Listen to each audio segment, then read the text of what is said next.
Welcome to the class. இன்னைக்கு கிளாஸில் நம்ம என்ன பார்க்க போகிறோம் அப்படின்னு பார்த்தோம்னா C++ஓட ஃபீச்சர்ஸ் என்ன அப்படின்றத நான் ஆல்ரெடி ஒரு கிளாஸில் சொல்லியிருந்தேன்.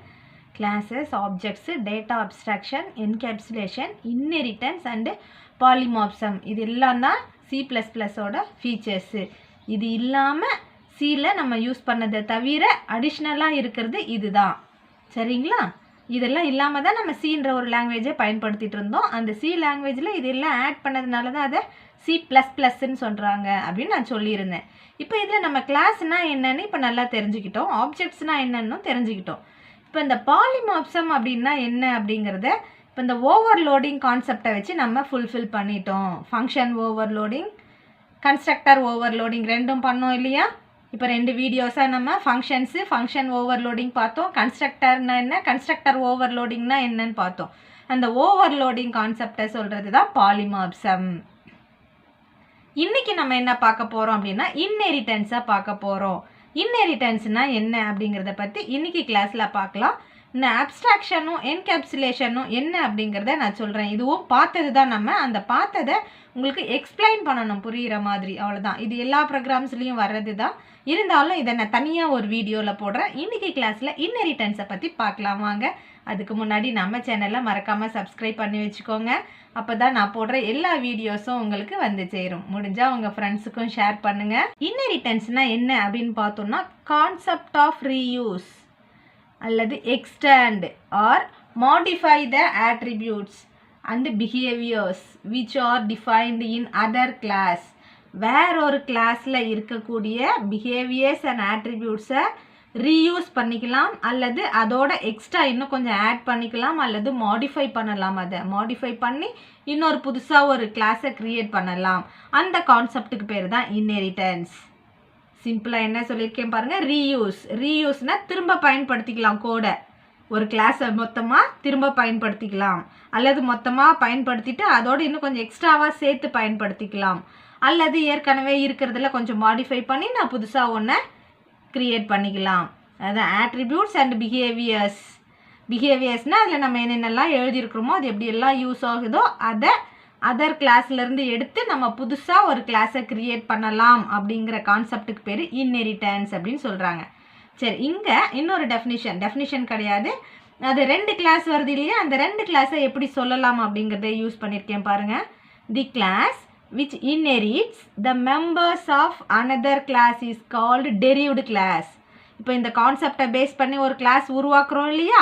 அந்த உருவாக்குற கிளாஸுக்கு பேர் derived class. And the class whose members are inherited is called base class. எந்த கிளாஸ்லேருந்து நம்ம எடுக்கிறோமோ அதை பேஸ் கிளாஸ் அப்படின்னு சொல்லலாம். இன்னும் சொல்ல போனால் இப்போ என்கிட்ட ஒரு கிளாஸ் இருக்குது. அந்த கிளாஸுக்கு நான் வந்து ஏன்னு ஒரு பேர் சொல்லியிருக்கிறேன். இந்த கிளாஸில் நான் சம்திங் ஏதோ எழுதியிருக்கேன், மெத்தட்ஸ் இருக்குது, எனக்கு தேவையான மெத்தட்ஸ் எல்லாம் இருக்குது. இப்போ நான் இன்னொரு கிளாஸ் க்ரியேட் பண்ணணும். அது என்ன கிளாஸ் அப்படின்னு பார்த்தோன்னா நான் இப்போ கிளாஸ் பின்னு வைக்கிறேன்னு வச்சுக்கலாம். இந்த கிளாஸ் பேர் ஏ, இந்த கிளாஸ் பேர் பி.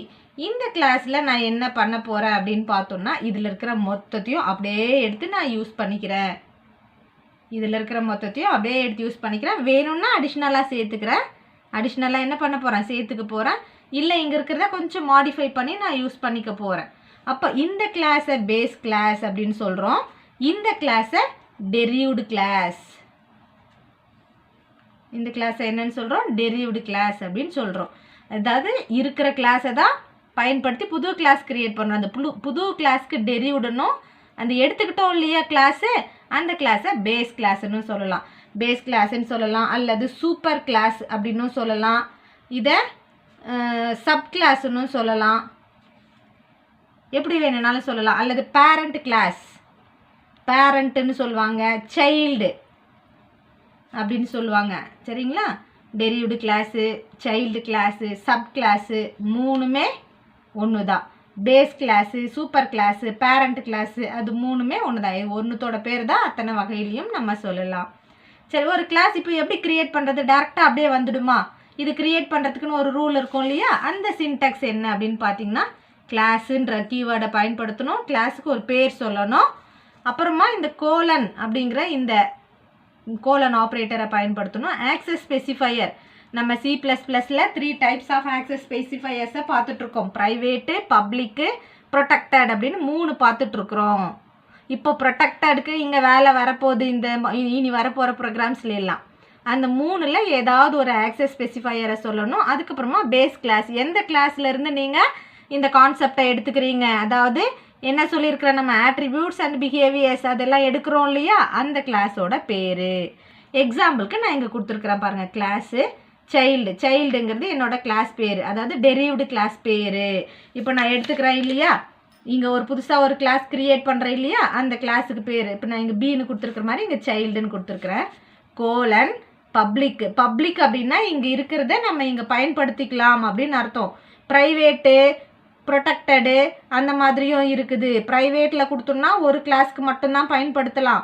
பப்ளிக்கில் கொடுத்தோம்னா இந்த கிளாஸில் இருந்தும், இப்போ இந்த கிளாஸில் இருந்தும் கோடிங்க அடுத்த கிளாஸ் அடுத்த கிளாஸ் அடுத்த கிளாஸ்ன்னு எத்தனை கிளாஸ்க்கு வேணும்னாலும் பயன்படுத்திட்டு போகலாம். அதனால பப்ளிக் அப்படின்னு கொடுக்கறது நல்லது. ப்ரைவேட்டுன்னு கொடுத்தோம்னா அந்த கிளாஸ்க்கு மட்டும் பயன்படுத்தலாம். இதை விட்டு வெளியில் போனால் வேறு எங்கேயும் பயன்படுத்த முடியாது இந்த கோடிங்ஸை.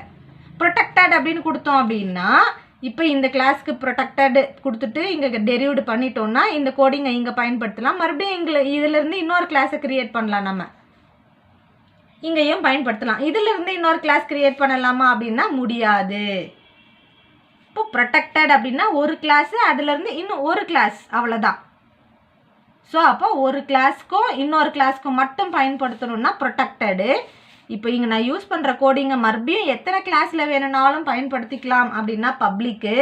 இப்போ நான் யூஸ் பண்ணுற கோடிங்கை இந்த ஒரு கிளாஸ்க்கு மட்டும் பயன்படுத்தணும் அப்படின்னா ப்ரைவேட்டுங்க.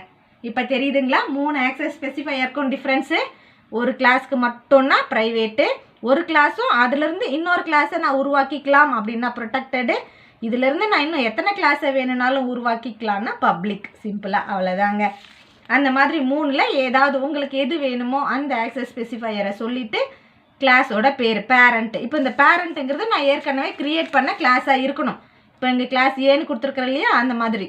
இப்போ நான் இங்கே கொடுத்துருக்கிறது சைல்டு கிளாஸு, இது பேஸ் கிளாஸ். இப்போ ஏன்ற ஒரு கிளாஸ் இருந்தால் தான் நான் இந்த பி கிளாஸை உருவாக்க முடியும். ஸோ அந்த மாதிரி இப்போ சைல்டுங்கிறது தான் இல்லாத பேர், பேரண்ட்டுங்கிறது இருக்கிறது, நான் உருவாக்கி வச்சுருக்கணும். ஒரு கிளாஸ் உருவாக்கி வச்சுருந்தேன்னா நான் இப்போ இங்கே பயன்படுத்திக்கலாம். இதை ஒரு கிளாஸை க்ரியேட் பண்ணுறதுக்கான எக்ஸாம்பிள்.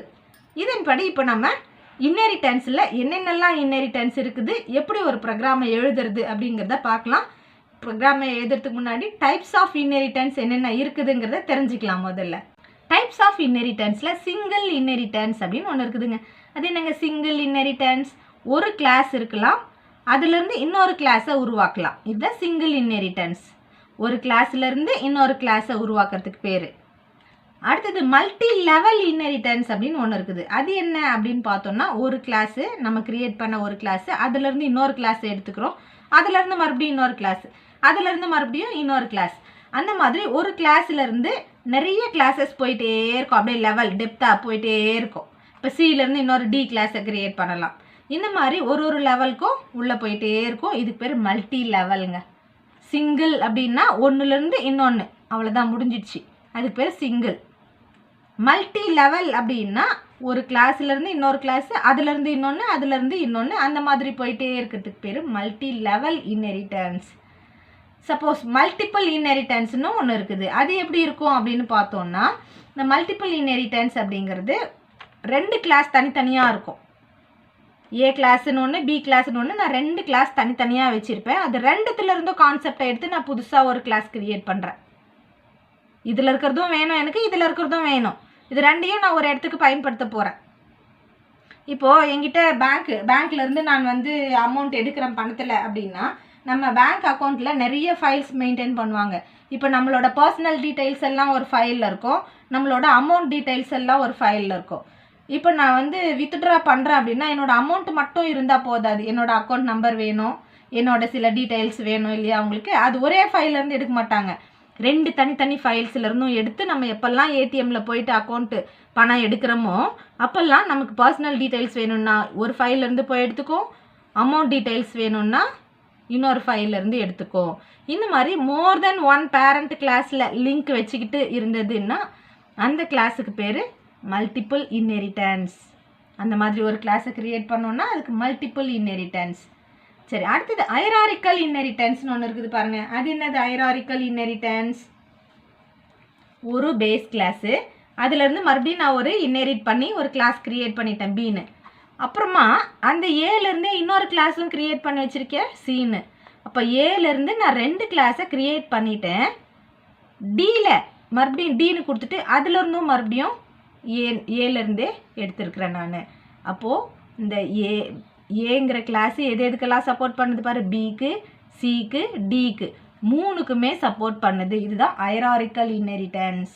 ஒரு கிளாஸ்லேருந்து, அதாவது பிரான்ச்சஸ் நிறைய போகிறது, ஒரு கிளாஸ்லேருந்து நிறைய பிரான்ச்சஸ் போச்சு அப்படின்னா அதுக்கு பேர் ஹைரார்கிக்கல் இன்ஹெரிட்டன்ஸ். அடுத்தது பார்த்தோம் அப்படின்னா வந்து ஹைப்ரிட் இன்ஹெரிட்டன்ஸ். அது என்னங்க ஹைப்ரிட்டு? ஒரு கிளாஸு, அடுத்தது பாருங்கள் பியும் சியும் ஏலேருந்து வருது, டிங்கிறது பாருங்கள் பியிலேருந்தும் வருது, சியிலேருந்தும் வருது. அதாவது என்ன கான்செப்ட் இது அப்படின்னு பார்த்தோம்னா, இந்த மல்டிபிள் இன்ஹெரிட்டன்ஸ் இருக்குது. மல்டிபிள் இன்ஹெரிட்டன்ஸ் கான்செப்ட் என்ன? இது ஒரு பேரண்ட் கிளாஸு, இது ஒரு பேரண்ட் கிளாஸ், இந்த 2 பேரண்ட் கிளாஸ்லேருந்தும் எடுத்து ஒரு கிளாஸை கிரியேட் பண்ணுறோம். இது வந்து மல்டிபிள் இன்ஹெரிட்டன்ஸு. அடுத்தது பாருங்கள், இந்த ஹைரார்கிக்கல் இன்ஹெரிட்டன்ஸும் இருக்குது. ஏங்கிற கிளாஸ்லேருந்து பியும் வருது, சியும் வருது. ஸோ 2 கிளாஸ், அதாவது இந்த 2மே சேர்ந்தது தான் வந்து ஹைப்ரிட் இன்ஹெரிட்டன்ஸ். எப்படி வேணும்னாலும் போகலாம். தனித்தனியாக 2 கிளாஸை கிரியேட் பண்ணிவிட்டு அதுக்கப்புறமா ஒரு கிளாஸ்க்கு 2த்துலேருந்தும் எடுத்துக்கிறோம். சரிங்களா? இப்போ இந்த 2 சேர்ந்தது தான், மல்டிப்புளும் ஹைரார்கிக்கலும் சேர்ந்தது தான் ஹைப்ரிட் இன்ஹெரிட்டன்ஸ். இப்போ நம்ம பார்க்க போகிறது சிங்கிள் இன்ஹெரிட்டன்ஸ் தான். சிங்கிள் இன்ஹெரிட்டன்ஸ்க்கான ஒரு கோடிங் நம்ம எழுதலாம் வாங்க. இப்போ சிங்கிள் இன்ஹெரிட்டன்ஸ்க்கான ஒரு சின்ன கோடிங், ஒரு எக்ஸாம்பிள் ப்ரோக்ராமை தான் நான் எழுதி கொண்டு வந்திருக்கேன். இதில் ஒன்றுமே பண்ணல பாருங்கள். நான் கிளாஸோட பேர் இன்ஹெரிட்டன்ஸ்னு கொடுத்துட்டேன். பப்ளிக்கில் இன்ஹெரிட்டன்ஸ் ஒரு கன்ஸ்ட்ரக்டரை உருவாக்கியிருக்கிறேன். கிளாஸோட பேரே மறுபடியும் ஃபங்க்ஷனுக்கு பேர் கொடுத்ததுனால இது ஒரு கன்ஸ்ட்ரக்டர். இந்த கன்ஸ்ட்ரக்டரில் நான் எந்த வேல்யூயும் செய்யலை, ஒரு மெசேஜை மட்டும் டிஸ்பிளே சொல்கிறேன். பேஸ் கிளாஸ் கன்ஸ்ட்ரக்டர் அப்படிங்கிற ஒரு மெசேஜை டிஸ்பிளே பண்ணு அப்படின்னு சொல்கிறேன். கன்ஸ்ட்ரக்டரை முடிச்சுட்டேன், கிளாஸையுமே முடிச்சிட்டேன். இந்த இன்ஹெரிட்டன்ஸ் அப்படிங்கிற இந்த கிளாஸை இங்கேயே முடிச்சிட்டேன். அடுத்தது மறுபடியும் அகெயின் கிளாஸு டெரிவ்டுன்னு கொடுக்குறேன். அதுக்கு பேர் கோலன் யூஸ் பண்ணிவிட்டு பப்ளிக் டைப்பில் இன்ஹெரிட்டன்ஸ் அப்படிங்கிற இந்த கிளாஸில். ஸோ அப்போ இந்த கிளாஸோட நேமை தான் நான் இங்கே பயன்படுத்தியிருக்கிறேன். அப்போ இந்த கிளாஸில் இருக்கிற மொத்தமும் நான் எதுக்கு யூஸ் பண்ணிக்கிறேன்? டெரிவ்டு அப்படிங்கிற இந்த கிளாஸ்க்கு பயன்படுத்திக்கிறேன். இந்த கிளாஸு என்ன பண்ணியிருக்கிறேன் பாருங்கள், இதில் இங்கேயும் பப்ளிக்கில் டெரிவ்டுன்ற ஒரு கன்ஸ்ட்ரக்டர், இந்த கிளாஸோட பேரை தான் இங்கே பயன்படுத்தணும் கன்ஸ்ட்ரக்டருக்கு. இந்த கிளாஸ் நேமை பயன்படுத்தி ஒரு கன்ஸ்ட்ரக்டர் கிரியேட் பண்ணியிருக்கிறேன். இங்கேயும் ஒரு மெசேஜை மட்டும் பிரிண்ட் பண்ணுறேன். டெரிவ்டு கிளாஸ் கன்ஸ்ட்ரக்டர் அப்படிங்கிற ஒரு மெசேஜை டிஸ்பிளே பண்ணுன்னு சொல்லிட்டேன். இப்போ இந்த கிளாஸையும் முடிச்சிட்டேன், ஃபங்க்ஷனையும் முடிச்சிட்டேன், கிளாஸையும் முடிச்சிட்டேன். இப்போ என்கிட்ட 2 கிளாஸ் இருக்குது. ஒன்று வந்து பேஸ் கிளாஸு, இந்த கிளாஸில் இருக்கிறது எல்லாம் எடுத்து பயன்படுத்தி இன்னொரு கிளாஸு நான் கிரியேட் பண்ணியிருக்கிறேன், அவ்வளோதான். இப்போ இந்த கிளாஸை எப்படி நம்ம எக்ஸிக்யூட் பண்ணுறது அப்படின்னு பார்த்தோம்னா, மெயினில் டெரிவ்டு டி அப்படின்னு ஒன்று சொல்லியிருக்கிறேன் இல்லைங்களா? டெரிவ்டுங்கிறது இந்த கிளாஸோட பேர். இப்போ இந்த கிளாஸ் பேரை பயன்படுத்தி டிங்கிற ஒரு ஆப்ஜெக்டை நான் கிரியேட் பண்ணுறேன். ஆப்ஜெக்ட் கிரியேட் பண்ணும் போது தான் ஒரு கிளாஸுக்கான ஸ்பேஸை மெமரியில் அலோகேட் பண்ணோம் அப்படின்னு நான் ஆல்ரெடி சொல்லியிருக்கிறேன். இப்போ டெரிவ்டு டி அப்படின்னு சொன்ன உடனே இந்த கிளாஸுக்கான ஒரு ஸ்பேஸை அலோகேட் பண்ணிக்கும் மெமரியில். அலோகேட் பண்ணிவிட்டு இந்த கிளாஸில் ஏதாவது கன்ஸ்ட்ரக்டர் இருந்ததுன்னா அதை ஆட்டோமேட்டிக்காக கால் பண்ணிக்கும் ஆப்ஜெக்ட் கிரியேட் பண்ணும் போதே அப்படின்னு போன வீடியோவில் கூட நான் சொல்லியிருந்தேன். இதை தனியாக நம்ம கால் பண்ண வேண்டிய அவசியமும் இல்லை. கன்ஸ்ட்ரக்டரை ஆட்டோமேட்டிக்காக அதுவே கால் ஆகிடும். எப்போ அப்படின்னா ஆப்ஜெக்ட் கிரியேட் பண்ணும் போது அப்படின்னு சொன்னேன் நான். ஸோ அப்போ இந்த டெரிவ்டுங்கிற ஆப்ஜெக்டை கிரியேட் பண்ணிவிட்டு இமீடியட்டாக இங்கே போகும். இங்கே போகிறதுக்கு முன்னாடி இப்போ இந்த கிளாஸை நம்ம எதுலேருந்து எடுத்துருக்குறோம் அப்படின்னு பார்க்கும். இந்த கிளாஸை எதுலேருந்து எடுத்துருக்குறோம் அப்படின்னு பார்க்கும்போது இப்போ இங்கே இன்ஹெரிட்டன்ஸ்ன்ற ஒரு கிளாஸ் இருக்குதா, இந்த கன்ஸ்ட்ரக்டரை எக்ஸிக்யூட் பண்ணுறதுக்கு முன்னாடி இங்கே போகும் இன்ஹெரிட்டன்ஸ்ன்ற ஒரு கிளாஸ் இருக்கா, அப்போ அங்கே போகும். அங்கே போயிட்டு அந்த கன்ஸ்ட்ரக்டர் ஆட்டோமேட்டிக்காக எக்ஸிக்யூட் ஆகும். இப்போ பாருங்கள், டெரிவ்டு கிளாஸ்க்கு நான் ஆப்ஜெக்ட் கிரியேட் பண்ணதும் இங்கேருந்து இந்த கன்ஸ்ட்ரக்டரை தேடி வரும், இந்த கிளாஸை தேடி வரும். இங்கே வந்து இது ஆல்ரெடி டெரிவ்டு கிளாஸா அப்படின்னு செக் பண்ணிவிட்டு, டெரிவ்டு கிளாஸாக இருந்ததுன்னா பேஸ் கிளாஸை தேடி போகும். பேஸ் கிளாஸில் போயிட்டு இந்த கன்ஸ்ட்ரக்டரை எக்ஸிக்யூட் பண்ணிவிட்டு அதுக்கப்புறமா தான் வந்து இந்த கன்ஸ்ட்ரக்டரை எக்ஸிக்யூட் பண்ணும். அதுக்கப்புறம் தான் மறுபடியும் மெயினுக்கு ரிட்டர்ன் வரும். கன்ஸ்ட்ரக்டரை கிரியேட் பண்ணும் போது இந்த ஒரு பாயிண்ட்டை ஞாபகம் வச்சுக்கணும். என்ன பாயிண்ட்டு, எப்போவுமே பேஸ் கிளாஸில் இருக்கிற கன்ஸ்ட்ரக்டர் தான் முதல்ல ரன் ஆகும். அதுக்கப்புறமா தான் சப் கிளாஸில் இருக்கிற கன்ஸ்ட்ரக்டர் ரன் ஆகும். இப்போ நான் எங்கேயுமே இந்த கன்ஸ்ட்ரக்டரை கால் பண்ணுற மாதிரி ஒரு லைனை நான் யூஸ் பண்ணலை. ஆப்ஜெக்ட் மட்டும்தான் க்ரியேட் பண்ணுறேன். ஆப்ஜெக்ட் க்ரியேட் பண்ண அடுத்த நிமிஷம் எனக்கு இது 2 கன்ஸ்ட்ரக்டருமே எக்ஸிக்யூட் ஆயிருக்கா வருதா அப்படின்றத நம்ம ப்ரோக்ராமை செய்து பார்க்கலாம் வாங்க. இப்போ இந்த ப்ரோக்ராமை உங்களுக்காக செய்து முடிச்சிட்டேன் பாருங்கள். இன்னெரிட்டன்ஸில் சிங்கிள் இன்னெரிட்டன்ஸை பற்றி பார்த்தோம் இல்லைங்களா, எழுதுனா அதே போல் தான் செய்திருக்கேன். இன்னெரிட்டன்ஸுங்கிற பேஸ் கிளாஸில் ஒரு இன்னெரிட்டன்ஸுன்ற கன்ஸ்ட்ரக்டர், அதுக்கப்புறம் அந்த கிளாஸையும் முடிச்சிட்டேன். டெரிவ்டு கிளாஸ் ஒன்று க்ரியேட் பண்ணுறேன், பேஸ் கிளாஸ் இன்னெரிட்டன்ஸை பேஸ் பண்ணி. அப்போ அதில் இருக்கிறது இதுக்கும் வந்துடும். அடிஷ்னலாக இன்னொன்று கொடுக்குறேன் நான், டெரிவ்டு, அதுலேயும் ஒரு கன்ஸ்ட்ரக்டர். இப்போ நான் ஆப்ஜெக்ட் க்ரியேட் பண்ணுறது வந்து டெரிவ்டு கிளாஸ்க்கு மட்டும்தான் க்ரியேட் பண்ணுறேன். getch கொடுத்த உடனே ப்ரோக்ராமும் முடிஞ்சிடும். இந்த டெரிவ்டு கிளாஸுக்கு இந்த ஆப்ஜெக்ட் க்ரியேட் பண்ண உடனே இதில் ஆட்டோமேட்டிக்காக இந்த டெரிவ்டு கிளாஸில் எதுவும் இருக்குன்னு சொல்லியிருக்கிறேன் நான். பேஸ் கிளாஸோட எல்லா கோடிங்ஸும் இதுலேயும் இருக்கும். அப்போ இங்கே இந்த ஆப்ஜெக்ட் க்ரியேட் பண்ணும்போதே நேராக இங்கே கன்ஸ்ட்ரக்டரை தேடி வரும். இந்த கிளாஸு ஏற்கனவே டெரிவ்டான கிளாஸு அப்படிங்கிறத தெரிஞ்சு இந்த கிளாஸில் என்னென்னலாம் இருக்குது, அதில் ஏதாவது கன்ஸ்ட்ரக்டர் இருக்குதான்னு பார்த்து அதில் போய்ட்டு அதில் இருக்கிற கோடிங்கை ரன் பண்ணிட்டு வரும்னு சொன்னேன். இப்போ அது வருதான்னு செக் பண்ணலாங்களா? இப்போ Alt F9 கொடுக்குறேன், 0 எரர்ஸ் வருது. Control F9 கொடுக்குறேன், ரன் ஆகுது. ரன் ஆன உடனே பாருங்கள் ஆன்சர் டிஸ்பிளே ஆகிடுச்சு. பேஸ் கிளாஸில் இருக்கிற நான் கொடுத்த மெசேஜும் வந்துடுச்சு, டெரிவ்டு கிளாஸில் நான் கொடுத்த மெசேஜும் வந்துடுச்சு. ஸோ அப்போ என்ன அர்த்தம், 2 கிளாஸில் இருந்துமே கன்ஸ்ட்ரக்டர் கால் ஆகிருக்குது. அப்போ ஒரு கிளாஸ் நம்ம டெரிவ்டு கிளாஸை ஆக்சஸ் பண்ணோன்னா போதும், ஆட்டோமேட்டிக்காக பேஸ் கிளாஸில் இருக்கிற கன்ஸ்ட்ரக்டரும் கால் ஆக ஆரம்பிச்சிடும். இந்த சேனல் நீங்கள் C++ லாங்குவேஜை கற்றுக்கிறதுக்கு ரொம்ப ஹெல்ப்ஃபுல்லாக இருக்குதுன்னு நீங்கள் நினச்சிங்கன்னா என்னோடய சேனலை மறக்காமல் சப்ஸ்கிரைப் பண்ணி வச்சுக்கோங்க. முடிஞ்சால் உங்கள் ஃப்ரெண்ட்ஸுக்கும் இந்த சேனலோட லிங்க்கை அனுப்புங்க. தேங்க்யூ.